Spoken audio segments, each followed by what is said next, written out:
Assalamualaikum warahmatullahi wabarakatuh. Halo teman-teman, perkenalkan nama saya Yasinta Salsanabila. Melalui video ini saya akan menjelaskan tentang sistem pencernaan manusia. Apa kalian udah makan hari ini? Apa saja yang kalian makan? Kalian pernah nggak memikirkan makanan yang sudah dimakan akan kemana dan melewati apa saja? Nah, di video ini kita akan bahas itu semua. Jadi, apa tujuan kita mempelajari sistem pencernaan manusia?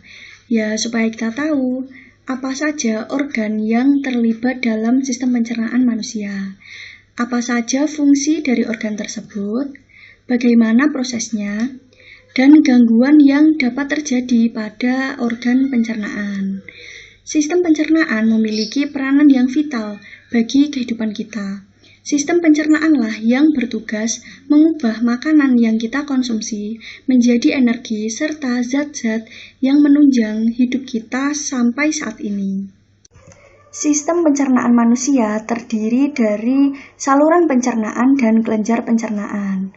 Proses pencernaan terjadi dalam dua cara.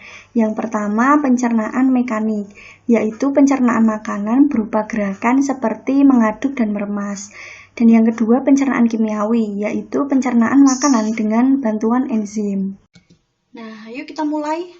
Yang pertama ada rongga mulut, yaitu tempat awal terjadinya pencernaan dengan cara mekanik dan kimiawi. Nah, cara mekanik ini dengan cara mengaduk dan mencampur makanan. Kalau yang kimiawi dengan bantuan enzim. Nah, selanjutnya ada gigi. Gigi adalah organ pencernaan mekanik yang menempel pada gusi. Nah, berikut adalah struktur gigi. Nah, yang pertama ini ada enamel, yaitu lapisan pelindung keras pada gigi. Lalu ada dentin atau tulang gigi. Ada pulpa, yaitu celah gigi yang ada syaraf dan pembuluh darah. Lalu ada sementum, yaitu akar, lapisan luar pada akar gigi. Lalu ada mahkota dan leher gigi. Macam-macam gigi ada 4 berdasarkan fungsinya. Yang pertama ini ada incisivus atau biasa kita sebut gigi seri yang berfungsi untuk memotong makanan. Lalu yang kedua ada caninus atau gigi taring yang berfungsi untuk merobek makanan. Lalu ada premolar atau gigi geraham depan dan molar atau gigi geraham belakang yang berfungsi untuk mengunyah dan menghaluskan makanan. Nah, selanjutnya ada lidah. Nah, lidah ini tersusun atas otot lurik, epitel kubus, dan membran mukosa. Nah, lidah ini mengandung papila yang berfungsi sebagai indera pengecap. Nah, pada gambar ini ada 4 bagian yang ditunjuk sebagai pengecap rasa utama dalam makanan. Nah, yang warna pink ini sebagai pengecap rasa manis berada di ujung lidah. Yang warna ungu ini pengecap rasa asam ada di ujung tapi agak nyamping. Yang warna oranye ini sebagai pengecap rasa asin. Lalu yang di pangkal lidah warna biru ini pengecap rasa pahit. Nah, fungsi lidah ini untuk mengaduk dan mencampur makanan dengan ludah, lalu sebagai indera pengecap dan mendorong makanan supaya dapat masuk ke esofagus. Selanjutnya ludah atau saliva yang terdiri atas 3 pasang. Nah, yang pertama ini ada glandula parotis yang terletak di bawah telinga yang menghasilkan air ludah yang mengandung enzim amilase. Yang kedua ada glandula sublingualis yang terletak di bawah lidah yang menghasilkan ludah berupa air dan lendir. Dan yang ketiga glandula submandibularis yang terletak di bawah rahang menghasilkan ludah berupa air dan lendir. Nah, fungsi dari ludah ini untuk mencerna makanan dengan cara kimiawi, lalu untuk membasahi makanan, membunuh mikroorganisme, dan mencegah mulut dari kekeringan. Setelah kita membahas struktur dan fungsi, selanjutnya kita membahas gangguan apa saja yang dapat terjadi pada organ yang sudah kita bahas tadi.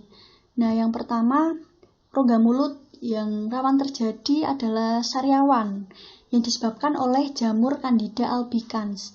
Nah, meski tidak menular, tapi sariawan ini dapat menyebabkan rasa yang tidak nyaman. Nah, selanjutnya ada karies gigi yang dapat memicu gigi berlubang.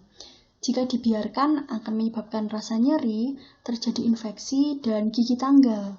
Ada juga hipersensitif gigi yang biasa dialami oleh orang tua, disebabkan penurunan gusi dan penumpukan karang pada gigi. Hipersensitif ini dapat menyebabkan rasa ngilu pada gigi. Lalu pada kelenjar ludah ada sialolituasis, yaitu penyumbatan kelenjar ludah oleh endapan kalsium yang berukuran kecil. Ada juga sialadenitis yang disebabkan infeksi bakteri di dalam mulut. Bahkan dapat terjadi tumor, jinak dan ganas, atau kanker pada kelenjar paratiroid. Serem kan? Nah, maka dari itu, kita harus menjaga kesehatan mulut, gigi, lidah, dan kelenjar ludah kita dengan cara tidak makan yang terlalu panas, minum yang banyak, yang cukup, tidak merokok, dan jangan lupa sikat gigi yang rajin. Selanjutnya, kita membahas kerongkongan atau esofagus. Nah, pada kerongkongan ini ada faring. Nah, faring ini adalah percabangan dari rongga hidung, esofagus, dan trakea. Nah, faring ini dilengkapi epiglotis yang dapat membuka dan menutup. Pada keadaan biasa, epiglotis akan membuka. Namun, pada saat kita menelan makanan, epiglotis akan menutup faring sehingga makanan dapat masuk ke kerongkongan atau esofagus. Nah, esofagus ini terdiri atas sepertiga otot lurik, 2/3 otot polos, dan dinding selnya tersusun atas epitel pipih berlapis.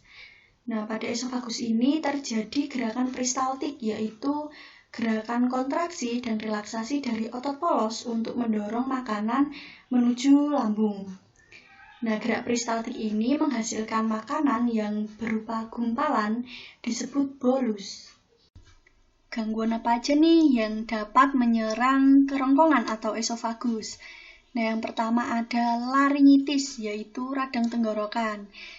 Ditandai dengan rasa sakit pada saat menelan makanan dan minuman. Ada juga faringitis, yaitu peradangan faring. Gejalanya berupa batuk, demam, dan suara serak. Ada juga epiglotitis, yaitu peradangan epiglotis yang ditandai dengan rasa nyeri pada tenggorokan. Nah, oke, lanjut ya, kita bahas lambung. Lambung atau ventriculus adalah kantung makanan yang merupakan saluran pencernaan. Nah, seperti pada gambar ini, yang merupakan struktur lambung. Nah, ini ada kardiak, yaitu bagian atas lambung yang terletak dekat dengan jantung. Lalu ada fundus, bagian tengah lambung yang membulat, dan pilorus, bagian bawah lambung yang berada di dekat usus. Lalu ini ada rugae, yaitu membran mukosa yang berbentuk lekuk-lekuk yang berfungsi melindungi lambung dari abrasi asam lambung. Nah, lambung ini juga melakukan gerak peristaltik dan pencernaan kimiawi.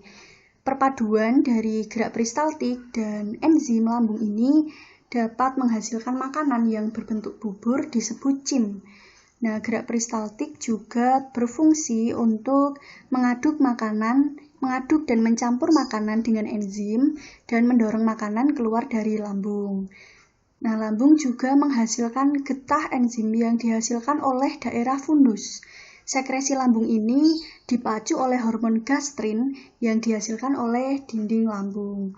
Nah, enzim lambung ini mengandung ada asam klorida atau HCl yang berfungsi untuk membunuh kuman yang ikut masuk, lalu merusak struktur protein dan mengaktifkan pepsinogen menjadi pepsin. Selanjutnya, pepsin yang mengubah protein menjadi pepton, dan renin yang menggumpalkan kaseinogen susu menjadi kasein. Setelah kita membahas struktur, enzim yang dihasilkan, dan bagaimana proses yang terjadi, selanjutnya kita membahas gangguan yang dapat terjadi pada lambung. Nah, yang pertama ini ada gastritis, yaitu peradangan akibat asam lambung yang mengikis lapisan pelindung dinding lambung. Nah, beberapa penyebabnya yaitu berlebihannya mengonsumsi minuman yang mengandung alkohol atau kafein, lalu mengalami stres, efek samping dari ibuprofen dan aspirin, dan bahkan infeksi atau gangguan autoimun. Nah, ada juga tukak lambung, yaitu luka yang terdapat pada dinding lambung akibat terkikisnya lapisan lambung. Penyebab yang paling umum adalah infeksi dari bakteri Helicobacter pylori dan penggunaan obat antiinflamasi. Nah, jangan sampai ya kita mengalami penyakit itu. Untuk itu, kita harus menjaga kesehatan lambung dengan menjaga pola makan, jangan sampai telat, mengurangi makanan yang pedas dan asam, mengurangi kafein dan alkohol, jangan berlebihan mengonsumsi obat, dan kelola stres dengan baik ya. Sebelum kita membahas organ pencernaan selanjutnya, kita bahas dulu nih kelenjar pencernaan yang berhubungan dengan organ pencernaan selanjutnya, pankreas. Pankreas ini memiliki kelenjar eksokrin berupa sel asiner yang dapat menghasilkan enzim. Enzim yang dihasilkan pankreas mengandung natrium bikarbonat atau NaCO3 yang dapat menyebabkan suasana basa pada pankreas.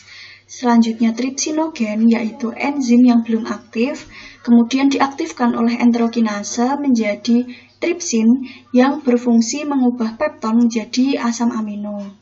Kemudian ada amilase yang mengubah amilum menjadi maltosa, dan ada lipase yang berfungsi mengubah lemak menjadi asam lemak dan gliserol. Gangguan atau penyakit yang dapat terjadi pada pankreas adalah pankreatitis akut, yaitu serangan mendadak yang menyebabkan radang pankreas. Penyebab yang paling umum adalah batu empedu. Penyebab yang lain seperti konsumsi alkohol kronis, keturunan, infeksi, dan lain-lain. Maka dari itu, untuk menjaga kesehatan pankreas, kita harus menjaga pola hidup sehat ya. Lanjut kita bahas usus halus. Nah, usus halus ini adalah saluran pencernaan lanjutan dari lambung.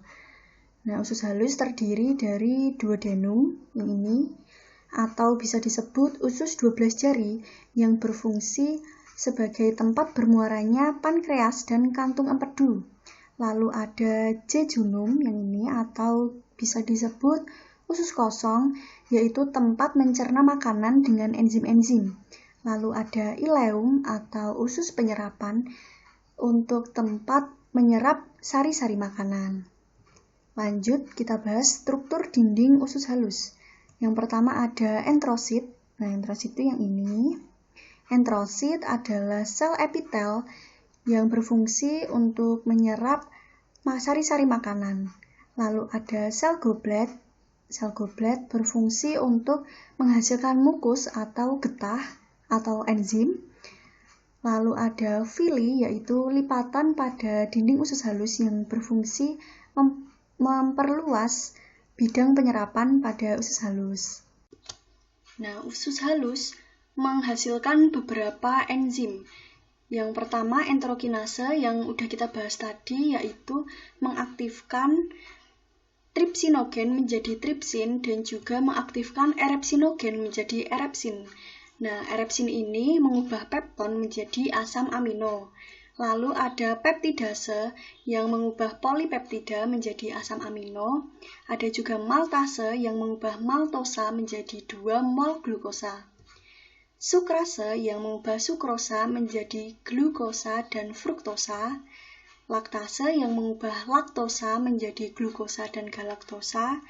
Dan lipase yang mengubah lemak menjadi asam lemak dan gliserol. Selanjutnya kita bahas usus besar dan anus. Nah, usus besar yang ini atau biasa kita sebut kolon atau intestinum crassum adalah saluran lanjutan dari usus halus.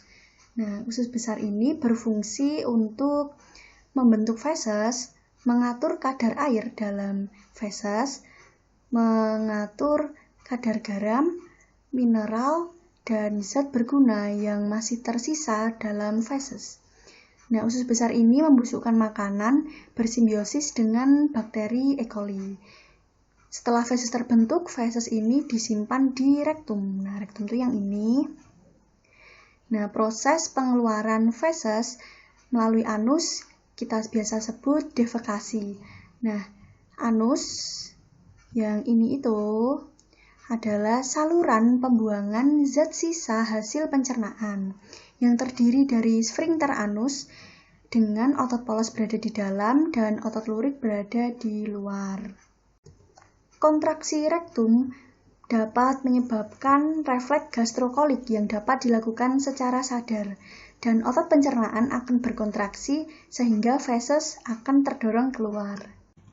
Lanjut kita bahas gangguan yang dapat terjadi pada usus dan anus. Nah, yang pertama itu ada diare, yaitu injeksi kuman pada kolon yang menyebabkan feses terlalu cepat keluar dan bertekstur cair. Lalu ada sembelit, yaitu keadaan sulit buang air besar diakibatkan penyerapan air yang berlebihan yang terjadi di ileum. Lalu ada hemoroid, yaitu keadaan membengkaknya vena pada anus, dan masih banyak lagi. Nah, untuk itu kita harus menjaga kesehatan usus dengan cara makan makanan yang bergizi dan berserat seperti buah-buahan dan sayuran, mengurangi makanan pedas, dan tidak lupa memenuhi kebutuhan air putih kita. Nah, jangan lupa diimbangi olahraga supaya badan kita tetap bugar. Nah, itulah organ-organ pencernaan manusia beserta fungsi, struktur, dan gangguannya. Gimana? Udah ngerti kan sekarang? Untuk mempermudah pemahaman teman-teman semua, kita simak video berikut ini ya. Nah, ini videonya. Nah, bermula dari rongga mulut lalu masuk ke kerongkongan, yaitu saluran berbentuk tabung sepanjang 20 cm yang terdiri dari otot polos dan otot lurik. Nah, terjadi gerak peristaltik yang disebabkan kontraksi dan relaksasi dari otot untuk mendorong makanan menuju ke lambung.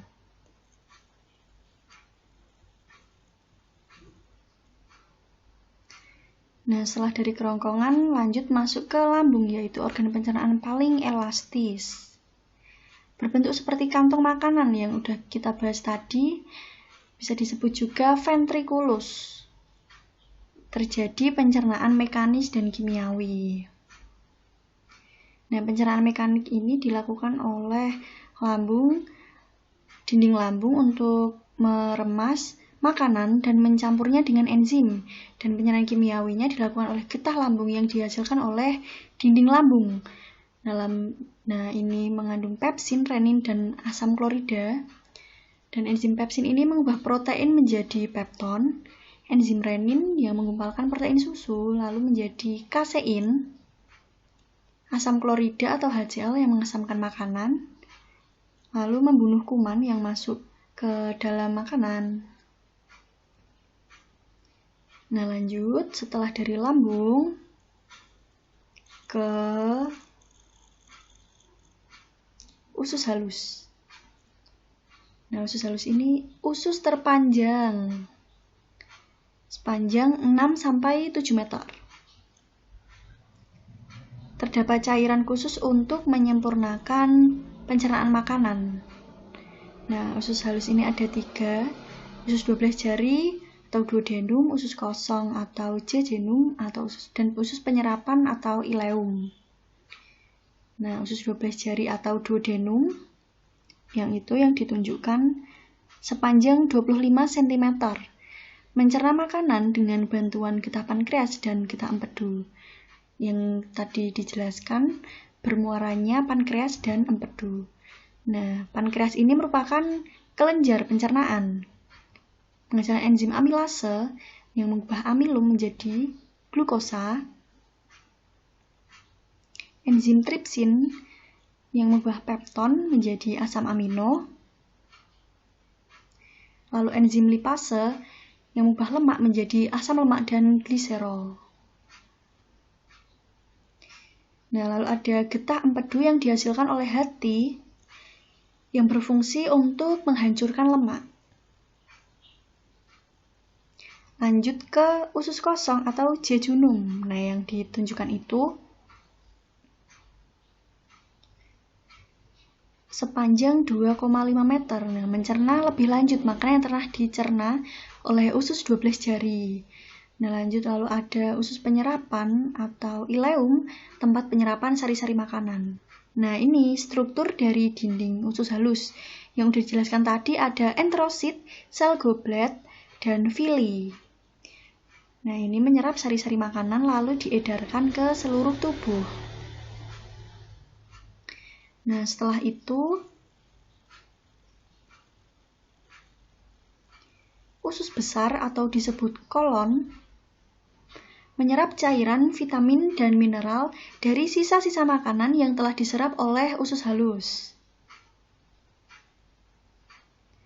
Nah, usus ini bersimbiosis dengan bakteri Escherichia coli membantu proses pembusukan sisa makanan. Lalu terbentuklah feses.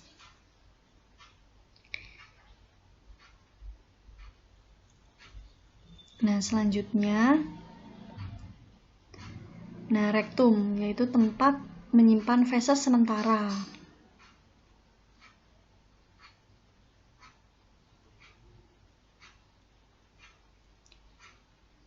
Nah, yang ditunjukkan itu nanti rektum akan berkontraksi.